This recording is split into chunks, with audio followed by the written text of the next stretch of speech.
Section 1. You will hear a conversation in an international airport between a newly arrived student, Jenny Lee, and an agent at the lost luggage counter. First, you have some time to look at questions 1 to 4.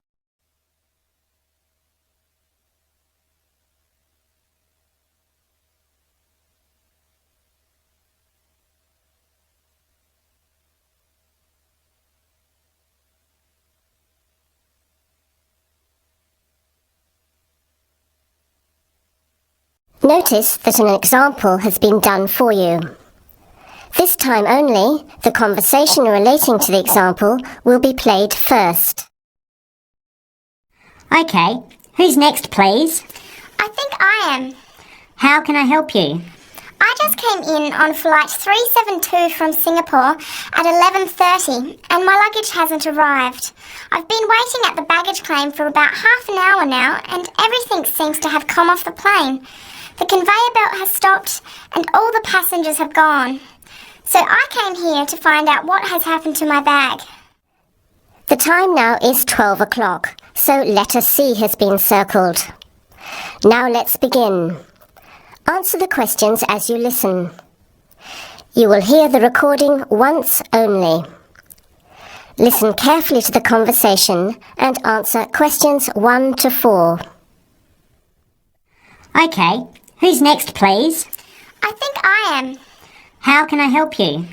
I just came in on flight 372 from Singapore at 11:30 and my luggage hasn't arrived.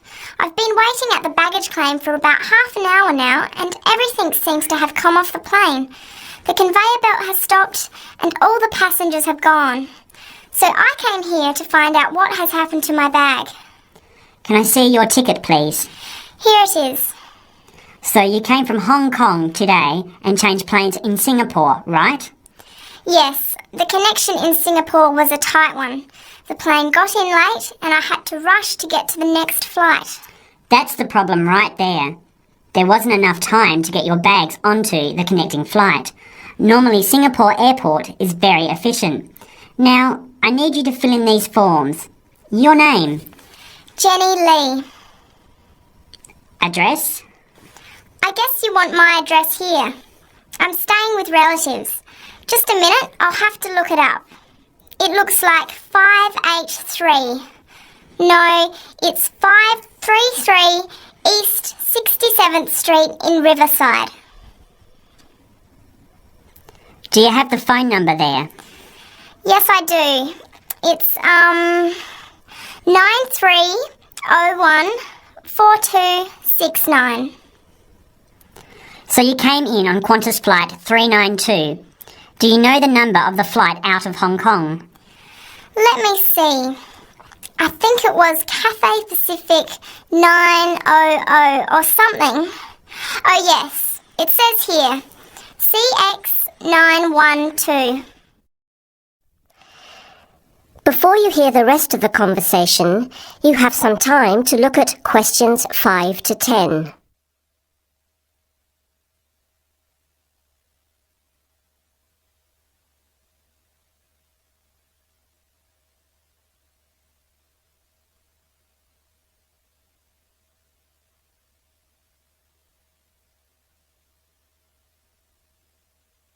Now listen and answer questions 5 to 10. Right. Now, I need a description of the luggage. How many pieces did you check in? Just one. Can you describe it for me? Here is a picture to help you. Okay. It's a big bag, like this one. Rectangular. Not hard shell, but soft covered. And it has a zipper around the front. Is it black? No, sort of a grey colour. Any identification? Just a tag with my name on it. Any other features? Well, it has wheels and a retractable handle on the end, so you can pull it, as well as the handle in the middle. Okay, that's fine. Now, if your bag missed the connection, I'm sure it'll be put on the next flight. I'll email Singapore as soon as I finish here. The next flight comes in at 17:50. That's 10 to 6 this evening. You can pick it up then. 10 to 6? That's too long to wait. Can I get my uncle to pick up the bag on his way home from work? Sorry, you have to be here yourself to clear customs. Of course, I almost forgot. Will the bag come here, to this desk? Yes. You pick it up here, then take it over to the customs area. By the way, don't forget to bring your passport. You will also need to have the key plus your ticket with a baggage claim number on it. Oh, okay. Guess I'll have to come back tomorrow then. It's lucky I packed everything I need for now in my carry-on bag. Yes, that's always a good idea. Be prepared. That is the end of section 1. You have half a minute to check your answers.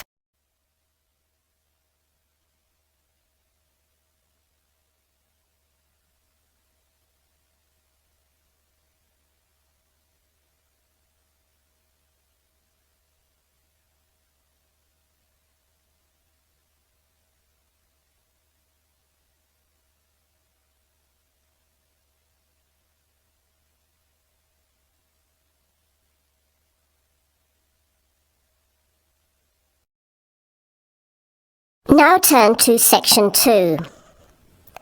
Section 2.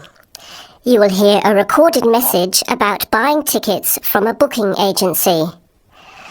First, you have some time to look at questions 11 to 15.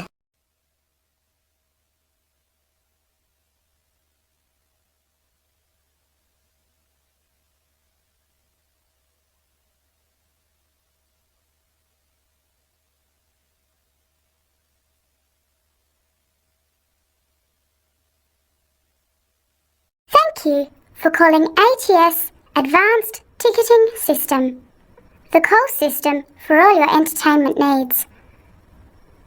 Our automated telephone service is designed to answer your questions quickly and easily. The ATS office in the Regency Theatre is open Monday to Thursdays from 10 a.m. till 5 p.m. and on Friday and Saturday till 8 p.m. For online bookings and detailed program listings, check our website at www.atstix.com. That's spelled ATSTIX. Please listen to the choices available. You may press your choice as soon as you hear it to get more information. For sporting events, including the Western International Tennis Classic, press 1. For the Formula 1 Grand Prix, press 2. For classical music, including the upcoming Philharmonic Orchestra series, press 3. For theatre and dance, press 4. For other inquiries, please hold the line. Before the recorded message continues, you have some time to look at questions 16 to 20.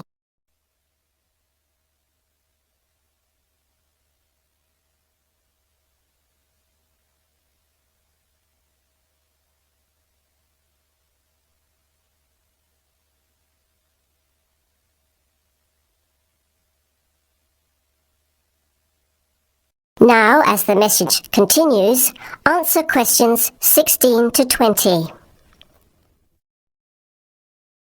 Ticket prices for the Formula 1 Grand Prix on the 10th until the 14th of March are as follows. General admission. Thursday, $27. Concession, $10. Friday, $37. Concession, $15. Saturday, $55. Concession, $35. Sunday, $70. Concession, $65. Concession rates apply to children under 14 and to students, seniors and pensioners on presentation of a valid card. Grandstand seating. 4-day tickets covering the 6 main grandstands cost $299.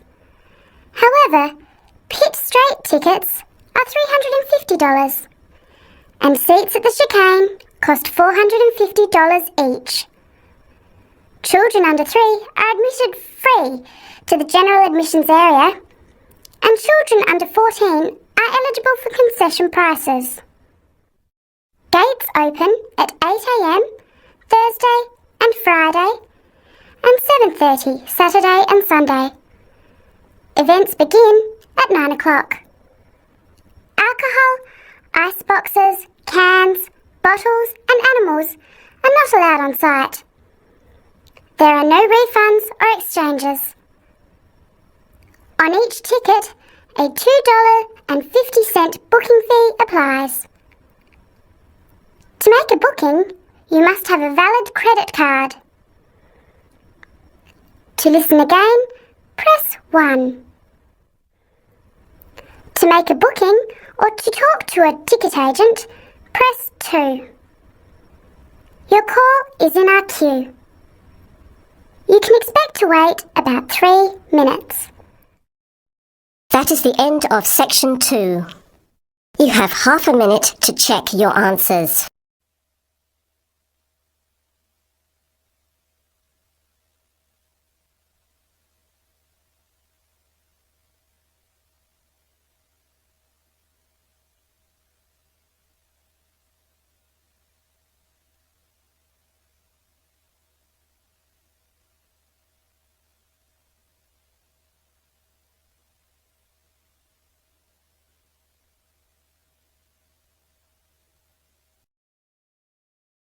Now turn to section 3. Section 3. You will hear a discussion among 3 students who are organising an international film festival at their college. First, you have some time to look at questions 21 to 24.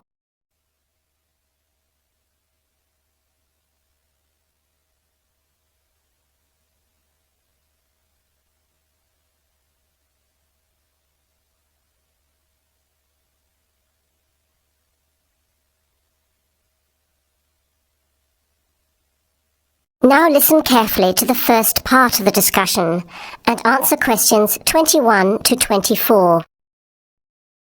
Thanks for coming to this meeting on such short notice, Anna and Veronica. It looks like we have just become the organising committee for this year's International Film Festival. We've all just met, so perhaps we should start by an introduction with a bit of background from each of us. Okay, I'm Anna. I finished 3 years of a languages degree in Sweden, where I come from. This year I decided to study overseas to get to know a different part of the world. I'm also a big fan of European cinema, especially French and Italian. Those are the languages I majored in along with English. To me, film is a great way to learn about the rest of the world. I was in the film club at my university, so when I saw the notice asking for volunteers, I thought it would be a good way to meet people and get involved in something I really enjoy. Thanks, Anna.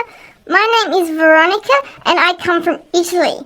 I'm doing graduate studies in English literature. I went to some of the films in the festival last year and enjoyed them. I especially liked the video interviews. That was when I decided to get involved. I used to do film reviews for our student newspaper back home. Hi, I'm Chris from Scotland and I'm in 4th year journalism. Cinema is my hobby. Last year I joined the organising committee just like you have now, and somehow this year I've ended up in charge. I'm actually able to use my coordinating work on the festival towards a credit for one of my courses. I have to write up a report on the festival with recommendations, so that's an extra motivation for me. So I hope this is going to be a good experience for us all. Okay, where would you like to start? How about a general overview of the festival? I don't really know much about it. Well, the film festival was started by International Student Society 5 years ago and has grown every year. It is held over 4 nights during study break, Wednesday to Saturday. Normally we show 3 films a night. Last year we tried to choose films from different parts of the world that fit together in some way, maybe a similar theme. Or we could feature a type of film like action films or science fiction. Now you have some time to look at questions 25 to 30.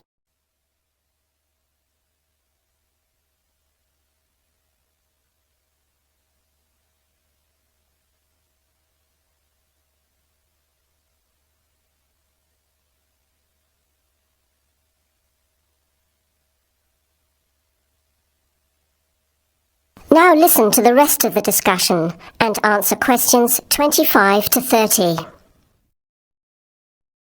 Who picks the films? It's up to us on the committee to decide. You mean we get to pick all the films ourselves? What a hard decision. There are so many to choose from. Well, that's the fun part. We have this catalogue of independent distributors. The films are listed by language and have a short summary.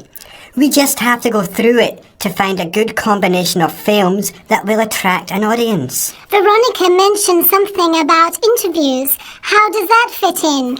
We set up cameras in the foyer of the theatre and did live interviews before, during intermission and after the screening. Anyone from the audience could come up and talk about the film.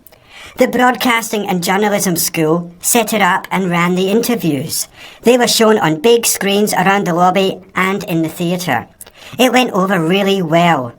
We had a long lineup of students waiting to be interviewed on TV. Everybody wanted their minute of fame. Great idea. Yeah, it worked really well. We should certainly do something similar again. Maybe even develop the idea further, like a website with audience reviews and discussion, so we can get as much participation and involvement as possible. Hey, that's a good idea. Can I ask a question? None of the films are in English, right? Are they dubbed or subtitled? Well, we do occasionally choose a film in English, but only from unusual places where the dialect is so strong they sometimes need subtitles, like the Caribbean or even Scotland. The majority of films in the festival are foreign language, dubbed in English. We've learned from experience that students don't like reading subtitles. Maybe they read too much already. Whatever the reason, the subtitled films get smaller audiences, so we avoid them as much as possible. So how large an audience can we expect, and how much does it cost to get in? It costs $5 per film, or a $20 pass for the whole event. All 12 films for the real movie fan. We would have broken even last year, except for a bad storm on the Friday night. We almost had to cancel the whole thing. But overall, we had a good turnout. More than 2,000 people in 4 days. Oh, that's what I was wondering about, the financial part. Where does the funding come from? What kind of budget do we have? The festival is subsidised by the Student Council. We generate money through advertising and through admission charges. We'll go over the budget in details a little later, but we've got lots of work to do in the meantime. I guess we have to start pretty soon. Well, I think by the 1st of March at the latest. We need to select all the films. Then we have to find some advertisers to sponsor the event. That shouldn't be too hard. We'll just start with last year's list. Our deadline for that should be the middle of March. By the end of March, we need to design the programme. Then we can get posters made up and distributed in April. Like you said, we need some clever promotion. Something to generate interest and get people talking. We have 4 months to get ready. It should be enough time. Okay, where do we start? Let's start by talking about films, since that is the best part, and see what we come up with. What was the best film you saw last year? That is the end of section 3. You now have half a minute to check your answers.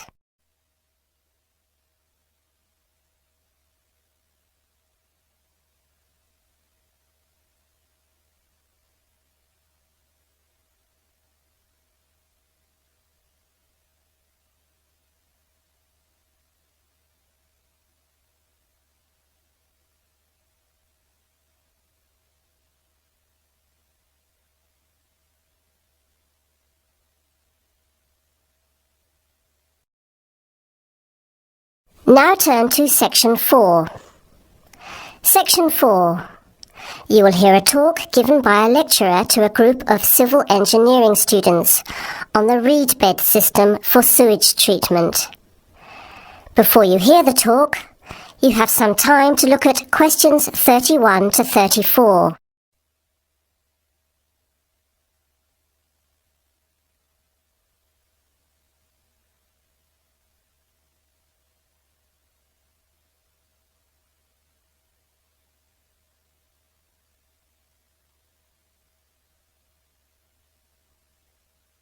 Now listen carefully to the first part of the talk and answer questions 31 to 34.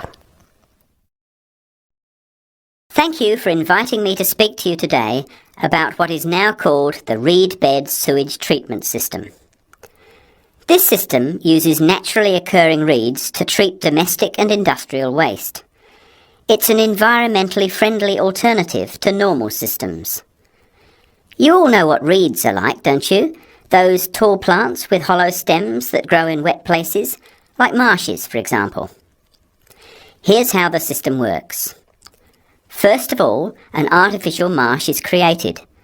To do this, holes are dug about 1 metre deep and usually rectangular in shape. They are then lined with clay or plastic, and the liner is covered with gravel. After that, a system of tubing is laid, with holes in it, and more gravel is added to cover that. Finally, reeds are planted in the bed. The sewage is brought to settling tanks. From there, it is distributed to the roots of the reeds through the tubing. Note that the waste material enters the beds underground and remains underground. The reeds conduct oxygen very efficiently through their stems to the roots system.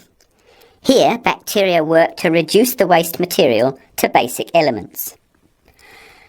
What comes out of the artificial marsh is water that has been cleaned through a natural process. The purified water leaves the reed bed through a simple outflow pipe. The water that comes out has to be tested. Sometimes it's held in a pond until it evaporates or soaks into the ground. Sometimes, after testing, the water is discharged directly into streams and rivers. Before the talk continues, with questions from the students, you have some time to look at questions 35 to 40.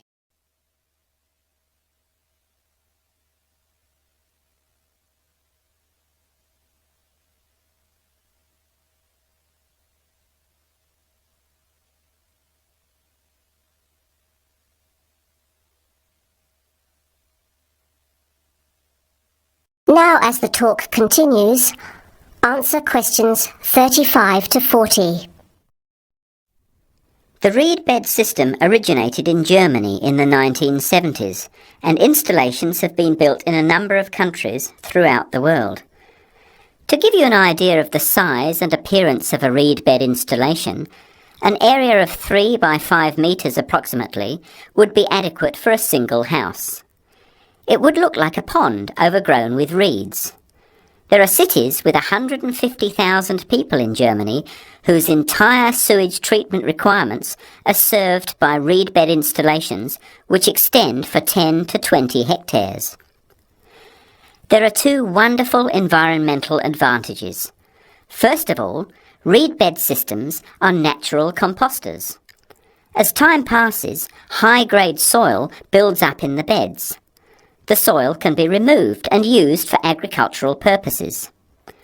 Soil produced from waste containing heavy metals would of course have to be tested and the toxic material removed by chemical processes. An additional advantage is that the reed bed can function exactly as a marsh, providing a healthy natural home or habitat for waterfowl and other birds, insects, reptiles and mammals.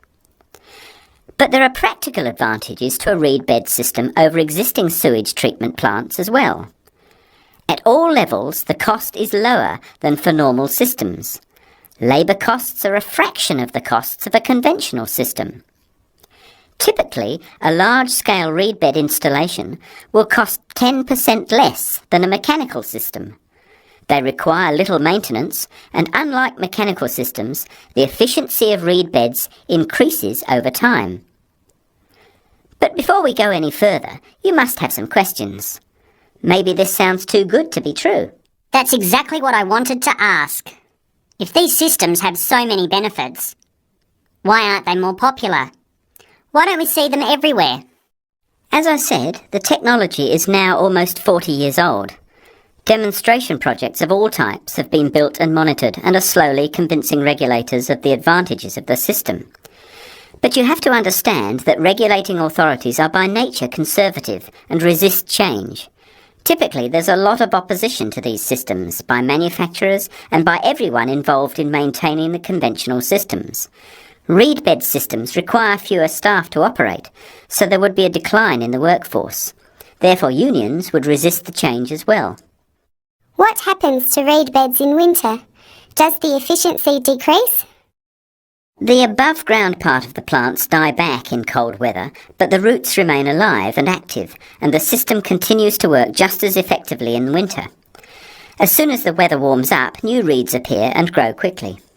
Is there a problem with mosquitoes in these ponds? Well, they're not exactly ponds with standing water.